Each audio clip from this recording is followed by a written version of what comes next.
Você sabia que 10 milhões de brasileiros têm osteoporose? O equivalente ao número de habitantes de Portugal.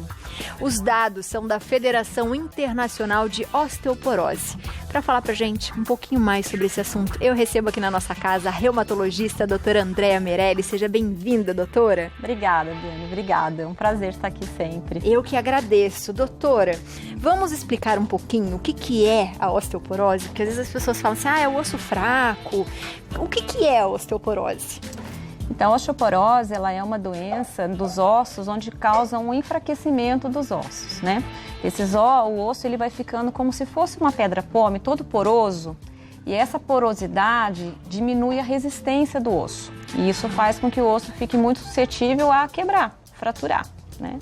É uma doença bastante frequente, muito mais do que a gente imagina, como você falou, quase a população de Portugal. Muita gente. Muita a gente tem gente. aqui no plasma uma imagem de um osso normal, pode até virar se você quiser, e de um osso com osteoporose. Exatamente isso que você disse, né? Isso, exatamente. Então, quando a gente olha o osso da parte inferior, a gente consegue perceber que o trabeculado dele, essa estrutura óssea, ela está toda furadinha. E esse furado, ele fica preenchido por ar e não dá a resistência que o osso precisa, né? Enquanto que o osso da parte superior, que é um osso normal, você vê que ele é mais compacto e isso faz com que ele tenha a resistência contra a fratura, né? E uma coisa que eu vi, por exemplo, as mulheres, né? Só dá a maioria em mulheres, tem a ver com a idade. Isso é verdade? Ou crianças também podem ter? Então, a osteoporose, ela é bastante frequente nas mulheres pós-menopausa, né? A gente sabe que o osso, ele começa a se formar desde o nascimento e tem uma forma de ascensão até mais ou menos os 18, 20 anos. Aí ele entra numa forma de platô e ele começa depois a perder progressivamente a massa óssea. Por que é mais comum nas mulheres, né? Porque a mulher, ela tem o estrogênio, que é o hormônio feminino. E esse estrogênio, ele dá uma maior resistência ao osso, ele deixa esse osso mais compacto. Quando as mulheres entram na menopausa, cai esse hormônio e, consequentemente, o osso deixa de reabsorver mais cálcio e mais minerais. E aí ele vai, então, ficando poroso e frágil. Doutora, eu vi uma vez e eu fiquei até, falei, será que isso é normal? Que é isso mesmo que acontece com o corpo da gente, a gente não pensa? Que os nossos ossos, a cada 10 anos, eles meio que renovam, é isso? Como que isso funciona? Isso. Nós temos no corpo duas células bastante importantes, né? Que é o osteoblasto e o osteoclasto. O osteoblasto é aquele que forma o osso. E o osteoclasto é aquele que absorve o osso, né? Então, eles têm que estar em equilíbrio para que o osso mantenha-se sempre forte. O que acontece é que em algumas fases da vida acontece um desequilíbrio entre esses ossos, essas células, né? E, consequentemente, tem uma fase que o osso se forma mais e outra fase que o osso se desgasta mais. Mas, normalmente, ela tende a ter esse platô, né? Começar a aumentar desde o nascimento até os 20 anos e depois tende a estabilizar e depois perde. Quando a mulher faz a reposição hormonal, isso é bastante importante, porque volta a devolver essa vitalidade para o osso. Claro que não são todas as mulheres que podem fazer a reposição por conta de doenças de câncer na família, algumas outras contraindicações. Mas aquelas que podem se beneficiar da reposição hormonal conseguem manter o osso mais firme por mais tempo. E quais são os sintomas? A gente sente que tá com osteoporose, começa a sentir alguma coisa diferente? O que causa? Então, a osteoporose, a característica principal é que ela é uma doença silenciosa, né? Então, por isso que a maioria das vezes a gente faz a densitometria óssea, que é um dos exames, para que a gente consiga detectar antes mesmo do paciente ter sintoma.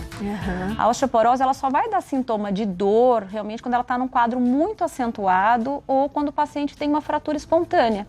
Então, ele fala, nossa, eu estava andando na rua, de repente, caí e quebrou.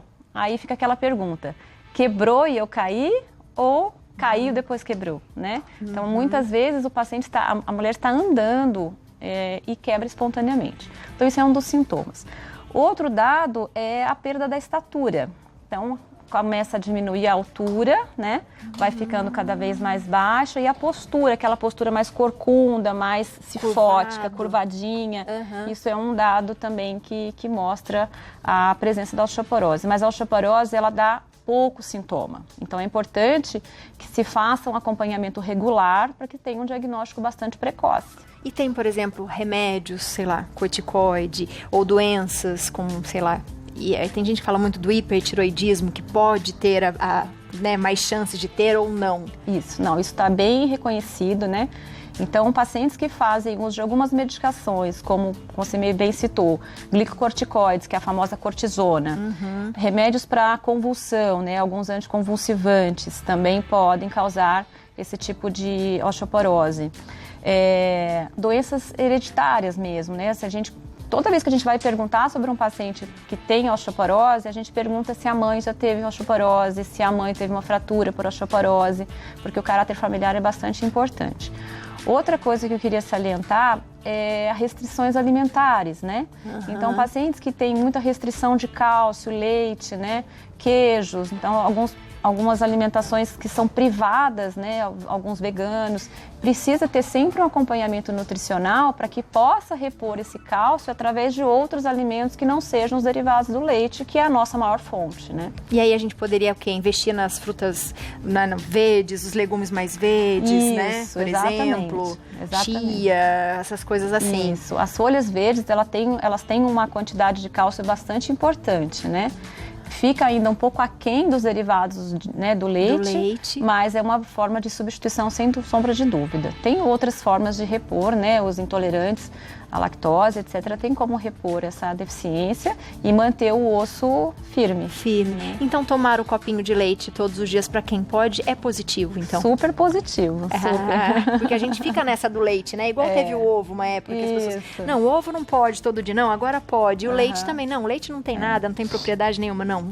Podemos tomar leite. Podemos. A gente tem perguntinha do WhatsApp, vamos lá para as perguntinhas da Beatriz de Taubaté. Boa tarde. Gostaria de saber sobre os efeitos do tratamento para osteoporose e os implantes dentários. Existe contraindicações? Obrigada. E aí, doutora? Interessante a pergunta. Essa pergunta é bem importante, né? Porque isso é um questionamento bastante comum. Nós utilizamos alguns tipos de medicamentos que eles fazem uma reabsorção bastante importante de cálcio no intestino para mandar esse cálcio para o osso. Mas, com o uso prolongado, ele pode gerar reabsorções ósseas em outros ossos diferentes. Que a gente chama às vezes até de fraturas atípicas ou necrose da mandíbula, não é que é frequente, mas é algo que pode acontecer, né? Então, o que se faz? É bastante interessante a comunicação entre o dentista e o médico quando o paciente faz uso desses medicamentos que são chamados bifosfonatos, né? É uma classe. Então, a gente precisa muitas vezes retirar esse medicamento a tempo para que o paciente possa fazer os implantes, tá certo? Para evitar um risco. Pode ser que ele faça uso da medicação e do implante não aconteça absolutamente nada, mas a gente sempre preza pelo risco, né, para não expor o paciente a nenhuma complicação. Então, a gente suspende esses medicamentos, não é uma contraindicação, basta apenas a gente fazer uma adequação entre o implante e o uso da medicação. Muito bom. Obrigada, Beatriz. Tem mais uma pergunta aqui que eu vou ler para vocês, da Leila. Olá, boa tarde. Quero saber se a osteoporose pode ser causada por uso de anticoncepcional ou remédio para tratar mioma. Qual a idade indicada para a mulher começar a tomar o cálcio? E aí, doutora? Então, assim, o anticoncepcional, na realidade, muitas vezes ele até tem estrogênio, né? Então, algumas pílulas elas só contêm progesterona e outras ela tem o estradiol e a progesterona. Então, é importante saber que isso não causa osteoporose, tá? Não causa osteoporose. É importante sempre, existem outras doenças hormonais em que o paciente pode ter uma restrição na produção de estrogênio, ficar meses e meses sem menstruar, ter uma amenorreia. Então isso precisa sim ser investigado, mas o uso de anticoncepcional não costuma causar osteoporose. A idade para começar a usar cálcio, o cálcio ele é necessário para qualquer função. O músculo precisa, para o seu funcionamento normal, ele precisa de cálcio, né? Então, o que a gente precisa avaliar, que é uma questão muito frequente? Doutora, eu tenho cálculo renal, eu posso tomar cálcio? Então, a gente precisa identificar se esse cálculo é de cálcio ou se é de ácido úrico ou outra origem, né? e fazer uma escolha do cálcio. A gente tem geralmente 3 tipos de cálcio. A gente tem o carbonato, o fosfato e o citrato. E aí a gente opta, neste caso, pelo citrato de cálcio, que tem menos chance de formar cálculo. E sempre orienta, paciente toma cálcio, é muito necessário que faça uma suplementação de água bastante importante, né? Toma mais do que já está acostumado. Mais do que está acostumado, né? Porque assim, um rim bem hidratado, ele não vai formar pedra. Ai, verdade, porque senão esqueceu de beber a água. Doutora, quais são os tratamentos? Aqui a gente até tem uma moça aqui, a Rita, falando que ela foi diagnosticada ontem com osteoporose e não esperava. Como que é o tratamento? Como é que ele funciona? Então, o tratamento a gente tem que fazer uma investigação para identificar causas, né? Então, se tem restrição alimentar, então repor isso, o cálcio, fósforo, magnésio, através da alimentação. A reposição da vitamina D, ela é extremamente importante, né? Seja de uso oral ou através do sol, para quem não tem contraindicação, né? E esses medicamentos que são os bifosfonatos, que geralmente são tomados ou semanalmente ou mensalmente, com toda uma orientação, que tem que estar em jejum, não pode deitar, etc. É uma medicação bastante específica. E nós temos classes novas de medicamentos, né, que são injetáveis, que devem ser feitos em hospitais ou clínicas especializadas, que são feitos na veia, ou medicamentos que são subcutâneos, tá certo? Então, cada caso a gente precisa avaliar, porque às vezes o paciente começa com uma medicação avaliada após 6 meses, 1 ano, vê se ganhou massa óssea, se não ganhou, faça a troca na tentativa de ganhar massa óssea. O que eu queria salientar é o seguinte, o remédio ele é bastante importante, alimentação, tomar sol e exercício físico resistido. Isso agora. As pessoas têm medo, porque falam, eu tenho, como é que eu vou fazer exercício? Vai que eu caia, vai que... né? E não é bem assim, né? Não é. O exercício resistido, né, que a gente chama que é a musculação, a ginástica localizada, aquele exercício que você faça força, ele vai estimular o músculo que é preso ao periósteo, que é uma célula bastante importante do osso. Esse movimento de contração e relaxamento estimula a troca celular e faz o osso ficar mais forte. Então, a musculação feita por um profissional orientado, que seja bastante consciencioso em relação à carga, é muito importante. As pessoas não podem ter medo de fazer a musculação desde que bem acompanhada. Exercícios de impacto, claro, precisam ser mais restritos, como correr, pular, mas os exercícios de carga resistidos são extremamente importantes e trazem um bem enorme para o osso. Ai, bom, a gente tem mais 2 perguntinhas aqui, vamos ótimo. lá. Da Isabel: olá, Biane, sou intolerante à lactose, não posso tomar leite. Posso consumir suco verde escuro no lugar, pois faço uso de anticoagulante? Bastante importante também essa questão. O próprio anticoagulante, ele é um causador de osteoporose, né? O anticoagulante, a heparina, por exemplo, que é não só os orais, mas os subcutâneos de anticoagulante, eles podem realmente causar osteoporose.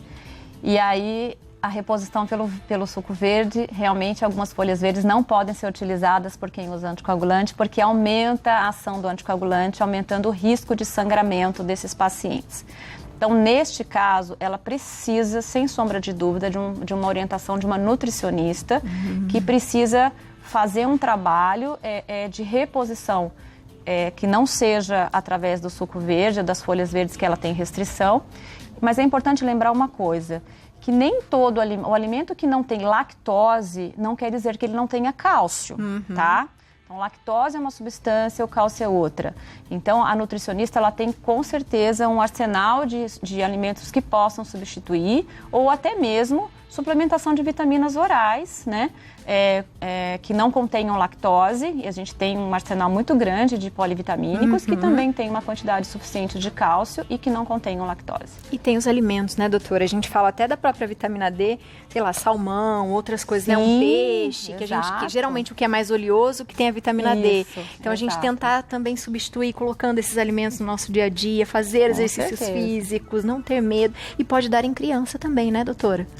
Pode. Na realidade, a criança, ela tem mais um outro tipo, que é o tipo mais frequente, é uma doença chamada osteogênese imperfecta, né?